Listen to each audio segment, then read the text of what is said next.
بسم الله الرحمن الرحيم الحمد لله رب العالمين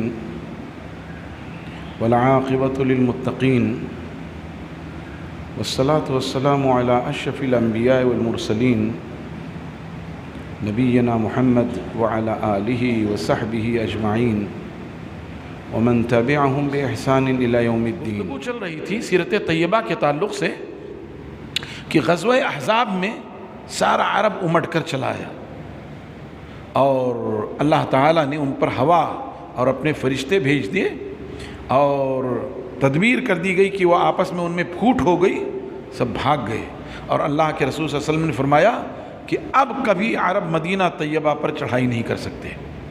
سعد بن معاذ رضی اللہ عنہ نے بھی یہ دعا کی تھی کہ اللہ اگر تیرے علم میں ہے کہ ابھی مدینہ اور مکہ کے درمیان لڑائی ہونی ہے تو مجھ کو زندہ رکھ، اور اگر تیرے علم میں ہے کہ یہ آخری معرکہ ہے تو اللہ مجھے شہادت کی موت نصیب فرما دے۔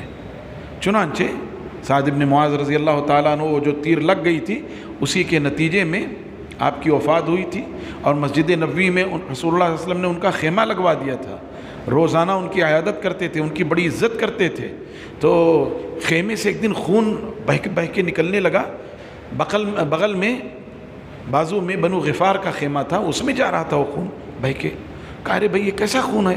دیکھا گیا کہ سعد بن معاذ کے زخموں سے خون بہہ رہا ہے، اور پھر اس کے جبکہ زخم اچھا ہو گیا تھا لیکن انہوں نے یہ دعا کی تھی، وہ دعا قبول ہو گئی کہ اللہ اگر قریش اور مسلمانوں کے درمیان جنگ ابھی باقی ہے تو مجھے زندہ رکھ، اور اگر خاتمہ ہو گیا تو مجھے شہادت دے دے۔ دعا قبول ہو گئی اور ان کی وفات ہو گئی۔ غزوہ احزاب کے بعد پھر بنو قریظہ نے جو بدتمیزی کی تھی، معاہدہ توڑا تھا اور کفار کا وہ ساتھ دے رہے تھے، جبریل امین نے کہا کہ ہتھیار مت اتارو اور چلو، جبکہ رسول اللہ صلی اللہ علیہ وسلم ہتھیار اتار کے غسل فرما رہے تھے۔ پھر سب پہنچ گئے، 25 روز تک محاصرہ ہوا اور اس میں مجبور ہو کر انہوں نے ہتھیار ڈال دیے۔ ابو لبابہ سے مشورہ کیا تو انہوں نے کہا کہ رسول اللہ صلی اللہ علیہ وسلم کے فیصلے پر اتر جاؤ لیکن انجام ایسے ہی ہوگا، اور ابو لبابہ کو غلطی کا احساس ہوا تو 9 دن تک وہ مسجد کے کھمبے سے بندھے رہے، بے ہوش ہو کر گر جاتے تھے، نہ کھاتے تھے نہ پیتے تھے، بس نماز پڑھ لیتے تھے۔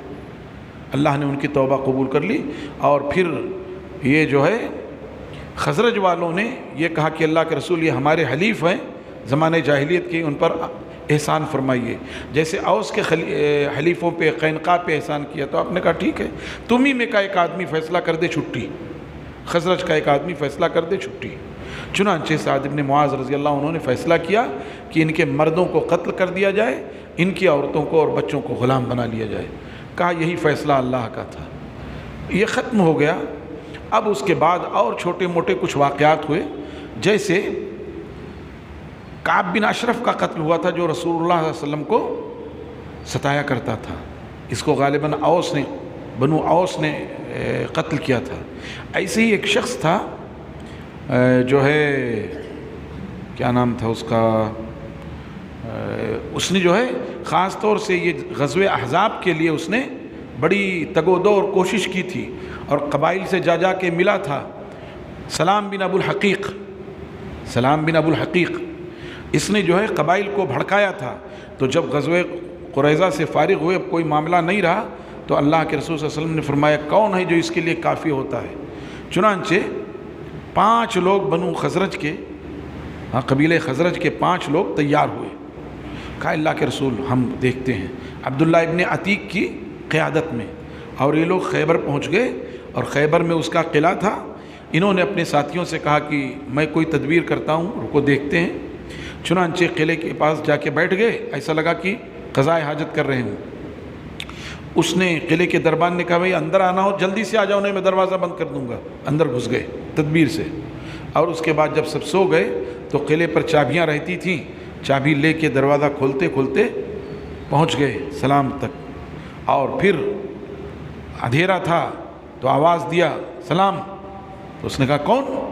اب اس کی آواز پہ تلوار مارا انہوں نے، لیکن تلوار ہلکی لگی تو چلایا زور سے، کمرے سے باہر نکل گئے۔ پھر آواز بدل کر آئے، کیا بات ہو گئی بھائی؟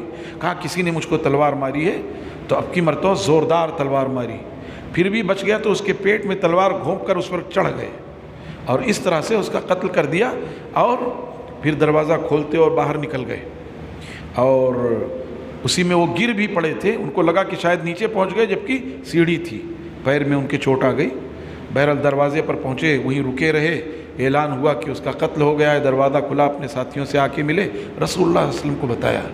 ایسی ہی غزوہ بنو لحیان ہوا، جنہوں نے رسول اللہ صلی اللہ علیہ وسلم کے خلاف، یعنی جو 10 صحابہ کرام تھے مقام رجی پر، جن کو ان لوگوں نے بنو لحیان والوں نے شہید کیا تھا، آپ نے ان پر چڑھائی کی، تو وہ بھاگ گئے، پہاڑوں پہ بھاگ گئے، کوئی ملا نہیں۔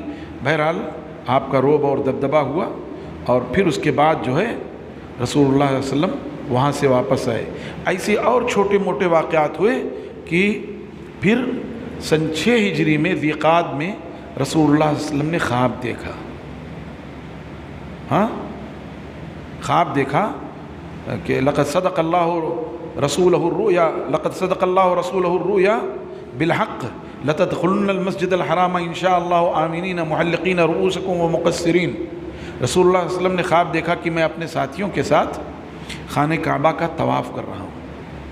میں نے آپ کو بتایا تھا ہجرت کے موقع پر کہ رسول اللہ صلی اللہ علیہ وسلم نے خانہ کعبہ کو خطاب کیا کہ روئے زمین پر تو مجھے سب سے زیادہ محبوب ہے، رو رہے تھے آپ، اور اگر تیری قوم نے مجھے مجبور نہ کیا ہوتا تو میں کبھی تجھے چھوڑ کر جاتا نہیں۔ اس کعبہ کو چھوڑے ہوئے 6 سال ہو گئے تھے، کیا تکلیف رہی ہوگی، کہاں ہر وقت وہاں نماز پڑھتے تھے۔ تو خواب دیکھا کہ میں اپنے ساتھیوں کے ساتھ خانہ کعبہ کا طواف کر رہا ہوں، صفا مروہ کی سعی کر رہا ہوں، بال حلق کرا رہا ہوں، یا بعض لوگ قصر کرا رہے ہیں۔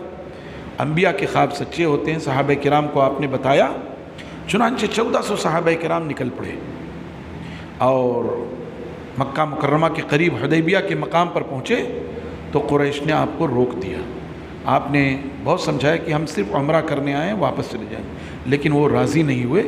قرآن پاک نے بہت مذمت کی ہے کہ اللہ کے راستے سے، اللہ کی مسجد سے روکا۔ بہرحال وہاں آپ نے فیصلہ کیا کہ اگر انہوں نے اللہ کے حدود سے تجاوز نہیں کیا تو جو بھی کڑی سے کڑی شرط رکھیں گے مان لوں گا اور صلح کر لوں گا، بس اللہ کے حدود کی پامالی نہ ہو۔ چنانچہ قافلے برابر آتے جاتے رہے، اسی میں عثمان ابن عفان رضی اللہ تعالیٰ عنہ بھی مکہ مکرمہ گئے، اور یہ خبر ہو گئی کہ عثمان شہید کر دیے گئے، تو رسول اللہ صلی اللہ علیہ وسلم نے ایک ببول کے نیچے بیٹھ کر کے لوگوں سے بیعت لی، اپنا ایک ہاتھ دوسرے ہاتھ پہ رکھ کے خود بیعت لیا عثمان کی طرف سے، اور اپنی طرف سے بیعت لیا، اور سارے لوگوں نے بیعت لیا اس میں، یہاں تک کہ سلمہ بن اکوا کہتے ہیں کہ رسول اللہ صلی اللہ علیہ وسلم نے مجھ سے 3 مرتبہ بیعت لیا۔ وہ اتنے تیز دوڑتے تھے کہ گھوڑے سے آگے نکل جاتے تھے، گھوڑے سے آگے نکل جاتے تھے۔ پہلی مرتبہ انہوں نے سب سے پہلے بیعت کیا، پھر بیچ میں کہا سلمہ بیعت نہیں کرو گے؟ کہا اللہ کے رسول میں نے بیعت کر لی۔ کہا پھر بیعت کر لو، پھر بیعت کیا۔ آخر میں پھر کہا سلمہ بیعت نہیں کرو گے؟ کہا اللہ کے رسول میں بیعت کر چکا۔ پھر بیچ میں کہا پھر بیعت کر لو، پھر بیعت کیا۔ پھر بعد میں یہ پتہ چلا کہ وہ خبر جھوٹی تھی، اور قرآن پاک میں اس کا تذکرہ ہے، اذ یبایعونک تحت الشجرۃ فعلم ما فی قلوبہم، جب کہ آپ درخت کے نیچے بیعت کر رہے تھے، اللہ نے جانا جو تمہارے دلوں میں ہے۔ اور توحید یہ ہے کہ عمر رضی اللہ تعالیٰ عنہ نے اپنے خلافت کے زمانے میں وہ درخت کٹوا دیا تھا، پتہ تھا کہ یار لوگ وہاں پہنچیں گے تو وہاں بھی پرچیاں لکھ لکھ کے لٹکا دیں گے، یا رسول اللہ یہ مدد کر دیجئے، ہاں کٹوا دیا تھا انہوں نے۔ اور یہ منافی نہیں، یہ صحیح ہے، ہونا چاہیے، جہاں کہیں شرک کے مضان ہوں اس کو ختم ہو جانا چاہیے۔ تو بہرحال مسلسل یہ بات ہوتے ہوتے سہیل ابن عمرو آئے، اور انہی کے ذریعے سے اس معاہدے کی تکمیل ہوئی۔ کئی سخت معاہدے تھے، جب لکھا جا رہا تھا تو اس میں لکھا تھا بسم اللہ الرحمن الرحیم، تو کہا اللہ نہیں لکھو، بسمک اللہم۔ کہا ٹھیک ہے، بات تو وہی ہوئی لیکن چلیے بسمک اللہم۔ پھر لکھوایا گیا من محمد ابن عبداللہ ورسولہ، محمد اللہ کے بندے اور ان کے رسول کی جانب سے۔ تو کہا اگر یہ پتہ ہوتا کہ آپ اللہ کے رسول ہیں ہم مان لیتے تو جنگ کیوں ہوتی؟ تو اللہ کے رسول نے علی رضی اللہ عنہ سے جو کاتب تھے ان سے کہا مٹا دو۔ کہا اللہ کے رسول میں نہیں مٹا سکتا، میں تو مانتا ہوں آپ اللہ کے رسول ہیں، میں کیوں مٹا دوں؟ تو اللہ کے رسول صلی اللہ علیہ وسلم نے فرمایا اچھا بتاؤ میں مٹا دیتا ہوں۔ آپ نے اپنے ہاتھ سے مٹا دیا، اور یہ ہوا کہ محمد ابن عبداللہ لکھا جائے۔ اور اس میں جو مصالحت ہوئی اس میں یہ تھا کہ اس سال تو آپ لوگوں کو واپس جانا ہے، کوئی شکل نہیں۔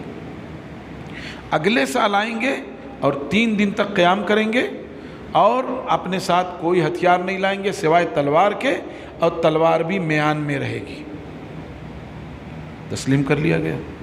اگلی شرط یہ تھی ہمارا جو آدمی بھاگ کر مدینہ طیبہ جائے گا اس کو آپ کو واپس کرنا پڑے گا، آپ کا جو آدمی بھاگ کر مکہ آئے گا اس کو ہم واپس نہیں کریں گے۔ اللہ کے رسول صلی اللہ علیہ وسلم نے اسے بھی تسلیم کر لیا کہ ہمارا جو آدمی بھاگ کر مکہ جائے گویا وہ ہمارے مزاج، ہماری شریعت، ہمارے مذہب، ہمارے دین سے متنفر ہو کر مکہ بھاگا ہے تو اس کی ہمیں ضرورت ہی نہیں جائے۔ مدینہ طیبہ اور مکہ کا کوئی بھاگ کر آئے تو ہمیں واپس کرنا ہوگا، یہ بظاہر ظلم لگتا تھا۔ اسی لیے عمر رضی اللہ تعالیٰ عنہ بعض صحابہ کرام بڑے تکلیف میں تھے، وہ کہتے تھے اللہ کے رسول کیا ہم حق پہ نہیں، کیا یہ باطل پہ نہیں، ہم کیوں دب کر صلح کر لیں؟ لیکن اللہ کے رسول صلی اللہ علیہ وسلم فرمائے اس میں خیر ہے۔ اور ابھی آپ لوٹ ہی رہے تھے کہ وہ آیات نازل ہوئی انا فتحنا لک فتحا مبینا، ہم نے آپ کو فتح مبین دے دیا، ابھی دب کر صلح کر کے آ رہے ہیں، کہا فتح مبین دے دیا۔ اور مسلمانوں نے اس کو ایمان یہی ہے کہ مان لو فتح مبین ہے۔ اور یہ ذیقعد سن 6 میں ہوا تھا اور 2 سال مکمل نہیں ہوا، رمضان سن 8 میں مکہ مکرمہ فتح ہو گئے۔ ابھی انہوں نے جو کہا تھا کہ مکہ کے جو بھاگ کر جائیں گے واپس کرنا پڑے گا، ابھی صلح لکھی جا رہی تھی کہ سہیلی کے بیٹے جندل بھاگ کے آئے تو اللہ کے رسول صلی اللہ علیہ وسلم کے پاس آئے، کہا کہ مجھے بچا لیجئے۔ سہیل نے کہا یہ پہلا واقعہ ہے، کہا ابھی تو صلح لکھی جا رہی بھائی، ابھی مکمل کہاں ہوئی ہے؟ کہا اگر آپ نہیں مانتے ہیں تو صلح ہم ختم کر دیتے ہیں۔ تو آپ نے جندل کو تسلی دی، کہا نہیں جاؤ، حوصلہ دیا۔ انہوں نے آواز لگائی مسلمانوں کو، مسلمانوں کیا تم مجھے پھر ظالموں کے حوالے کر دو گے؟ لیکن رسول اللہ صلی اللہ علیہ وسلم کی بات کون ٹال سکتا تھا؟ واپس کر دیے گئے۔ پھر ابو بصیر بھاگ کر کے مدینہ آئے تو 2 لوگ ان کو لینے کے لیے آئے، رسول اللہ صلی اللہ علیہ وسلم سے کہا یہ بھاگ کر آئے، آپ نے کہا جاؤ، چلے۔ راستے میں آپ نے ان میں سے ایک کی تلوار دیکھنے کے بہانے قتل کر دیا، دوسرا بھاگ کر کے مدینہ پہنچ گیا، کہا میرا ساتھی قتل ہو گیا ہے اور مجھے بھی یہ قتل کر دیں گے۔ تو ان کو پتہ چل گیا کہ پھر لوٹا دیے جائیں گے، مدینہ گئے ہی نہیں، وہ سیف البحر پہ جا کے رک گئے۔ اب وہاں وہ رکے تو جندل بھی بھاگ کے وہیں پہنچ گئے اور کئی لوگ بھاگ کے وہاں پہنچ گئے، ایک ٹیم ہو گئی ان کی۔ اب جو بھی قریشی قافلہ ادھر جاتا اس کی پٹائی کرتے یہ لوگ اور ان کا سامان چھینتے، ان کو ان کی حیثیت یاد دلاتے، جو بھی کوئی مل جاتا، یہاں تک کہ مجبور ہو کر 2 ہی 4 مہینے میں مکہ کے سردار سفیان نے رسول اللہ صلی اللہ علیہ وسلم سے سفارش کی کہ بھائی ہم وہ معاہدے سے وہ حصہ ختم کر دے رہے ہیں کہ ہمارا جو آدمی بھاگ کر مدینہ جائے گا اس کو واپس کرنا ہم ختم کر دے رہے ہیں، آپ ان کو بلا لیجئے۔ خود ہی سفارش کرنے لگے، یہ فتح مبین تھی۔ اور اس کے بعد کیا ہوا کہ بنو بکر نے بنو خزاعہ پہ حملہ کر دیا تھا، یہاں تک کہ جب وہ لوگ بھاگ کر حرم آئے تو حرم میں بھی انہوں نے آ کر کے ان کو قتل کیا اور قریش اس کی مدد کر رہے تھے۔ اور اس معاہدے میں یہ طے ہوا تھا کہ عرب کے جو قبائل چاہیں جس کے ساتھ لگ جائیں، جو مدینہ کے ساتھ رہنا چاہے مدینہ کے ساتھ، جو مکہ کے ساتھ رہنا چاہے مکہ کے ساتھ۔ تو بنو بکر جو ہے غالباً یہ جو ہے مکہ والوں کے ساتھ ہو گئے، اور بنو خزاعہ جو ہے یا بنو بکر مدینہ کے ساتھ اور بنو خزاعہ مکہ کے ساتھ۔ اور ان لوگوں نے پھر ظلم کیا خزاعہ والوں نے بکر والوں پہ۔ تو اس میں کیا ہوا، رسول اللہ صلی اللہ علیہ وسلم کو جب یہ خبر ملی تو یہ معاہدے کی شدید خلاف ورزی تھی، شدید خلاف ورزی تھی۔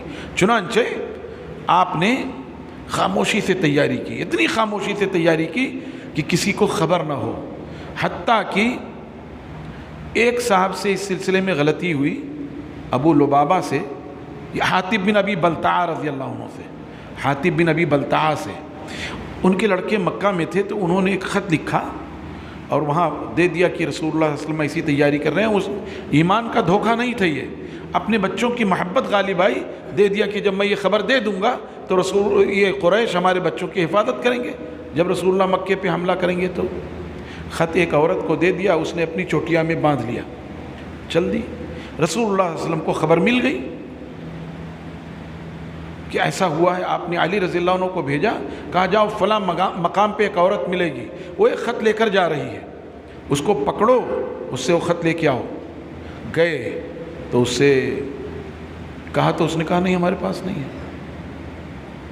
کہا دیکھو رسول اللہ صلی اللہ علیہ وسلم نے بتایا ہے تمہارے پاس خط ہے 100% ہے، اور اگر تم نہیں دیتی ہو تو تمہارا کپڑا اتروا دوں گا، پورا برہنہ کر دوں گا، تمہارے بال کھول دوں گا، سب کر دوں گا، تم کو خط دینا ہے، خط ہے، یہ پکا ہے۔ جب اس کو لگ گیا تو اس نے پھر بال کے لٹ سے نکال کے دیا، اور رسول اللہ صلی اللہ علیہ وسلم کو لا کر کے علی رضی اللہ عنہ نے دیا۔ حاتب بن ابی بلتع کو بلایا گیا، کہا آپ نے کیا؟ کہا اللہ کے رسول میں نے کیا ہے، اقرار کیا۔ عمر رضی اللہ عنہ کھڑے ہو گئے، کہا اللہ کے رسول حکم دیجئے اس کی گردن ابھی مار دیتا ہوں، اس نے اللہ اس کے رسول سے خیانت کی، اس کی گردن مار دیتا ہوں۔ اللہ کے رسول صلی اللہ علیہ وسلم نے فرمایا جانتے ہو حاتب بدر میں تھے، اور بدر والوں کے لیے اللہ نے اللہ تعالیٰ جو ہے بدر والوں کے لیے شریک ہوا ہے، لعل اللہ اطلع علی اہل بدر فقال اعملوا ما شئتم، شاید اللہ تعالیٰ بدر والوں پر نمودار ہوا ہو اور ان سے کہا ہو جو چاہو تو تم کرو، فإنی قد غفرت لکم، میں نے تمہیں معاف کر دیا ہے، لہٰذا حاتب کو کچھ کہہ نہیں سکتے۔ اتنی خاموشی سے حملہ ہوا مکہ پہ، 10,000 کا لشکر، خبر تک نہیں ہوئی لوگوں کو، اور غرض یہ تھی کہ وہاں خون خرابہ نہ ہو، خبر ہو جائے گی تو وہ بھی نکلیں گے، لڑائی ہوگی، مکہ کی حرمت پامال ہوگی، بس یہ غرض تھی۔ تو خالد بن ولید جو بالائی حصے سے داخل ہوئے تھے، ان کی فوج سے تھوڑی سی جھڑپ ہوئی، بس بقیہ کسی سے نہیں، اور رسول اللہ صلی اللہ علیہ وسلم فاتحانہ مکہ میں داخل ہوئے، لیکن آپ کا سر مبارک اتنا جھکا ہوا تھا کہ اونٹ کے کوہان سے لگا ہوا تھا، یعنی تکبر کے ساتھ نہیں، غرور کے ساتھ نہیں۔ اور یہ مکہ مکرمہ کی فتح رمضان مبارک سن 8 ہجری میں ہوئی، اور خالد بن ولید اسلام کا وہ ہیرو جس نے 100 جنگیں لڑیں اور کسی جنگ میں کوئی شکست، حتیٰ کہ زمانہ کفر میں بھی، جیسے احد میں جو شکست ہوئی تھی مسلمانوں کو، انہی کی وجہ سے ہوئی تھی۔ اللہ کے رسول صلی اللہ علیہ وسلم نے ان کو سیف من سیوف اللہ کہا تھا، اللہ کی تلواروں میں سے ایک تلوار ہے۔ 100 جنگیں لڑیں، لیکن وفات کہاں ہوئی؟ بستر پہ، روتے تھے کہ یہ کیا، میں تو شہادت کی طلب میں میدان کی خاک چھانتا رہا، اور کیا پتا تھا کہ میری موت بستر پر آئے گی۔ کسی نے ان کو تسلی دی کہ چونکہ رسول اللہ صلی اللہ علیہ وسلم نے آپ کو سیف اللہ کہا ہے، اللہ کی تلوار، اگر آپ کو شہادت ملتی تو گویا تلوار ٹوٹ گئی، اور وہ بھی اللہ کی تلوار ٹوٹ گئی، یہ عیب کی بات ہے۔ اس طرح ان کو تسلی دی گئی۔ بہرحال یہ سیرت کے واقعات تھے، اصلاً صلح حدیبیہ کا معاملہ تھا، ضمناً جو ذیقعدہ سن 6 ہجری میں پیش آیا، ضمناً اسی میں فتح مکہ کی بات آ گئی۔ اللہ تعالیٰ سیرت طیبہ کو ہماری زندگیوں میں نافذ کرنے کی توفیق عطا فرمائے۔ ہمیں سیرت کی کتابیں پڑھنے کی، یہ تو ہم مختصر بتا رہے ہیں بھائی، بہت مختصر، اگر اس پر جائیں سیرت پر تو پورے مہینے اگر بیان چلے تو بھی مکمل نہ ہو، اتنی تفصیل ہے۔ اور مختصر یہ ہے کہ آدھے سے زیادہ ہو چکا ہے، 3-4 دن باقی ہیں، میری کوشش ہوگی کہ بہرحال پورا ہو جائے، لیکن اصل غرض آپ پڑھیے، خود پڑھیں گے اس کا مزہ کچھ اور ہے۔ اللہ تعالی ہم سب کو رسول اللہ صلی اللہ علیہ وسلم کی سچی محبت نصیب فرمائے، آپ کی سنتوں پر عمل کی توفیق عطا فرمائے، اور ہمیں مضبوط اور باہمت اور غیور مسلمان بنائے، اپنا دفاع کرنے والا مسلمان بنائے۔ یہ نہ ہو کہ صاحب لوگ آ گئے، ہم نے سر جھکا دیا، لو بھائی مار لو ہمیں، جیسے کوئی ایک کمزور آتا ہے، طاقتور آیا، غصے میں اچھا لو مار لو، یہ مردانگی نہیں ہے، یہ مردانگی نہیں ہے، یہ تو تیسری قسم والوں کا کام ہے، مخنثوں کا کام ہے۔ مردانگی یہ تن کے کھڑے ہو گئے، تم 20 آئے ہو مجھے مارنے، تم میں سے 2-4 کو لے کے مروں گا، یہ ہے اصل، اور یہی انسانیت ہے۔ میں نہیں کہہ رہا ہوں کہ مسلمانیت، یہی انسانیت ہے، مسلمانیت نہیں، اس سے اوپر یہی انسانیت ہے کہ انسان کو اگر کوئی مار رہا ہو تو اکیلے نہیں، 2-4 کو لے کے مرے۔ اللہ تعالی ہم سب کو حسن عمل اور حسن خاتمہ کی توفیق عطا فرمائے۔ وآخر دعوانا الحمدللہ رب العالمین، والسلام علیکم ورحمۃ اللہ وبرکاتہ۔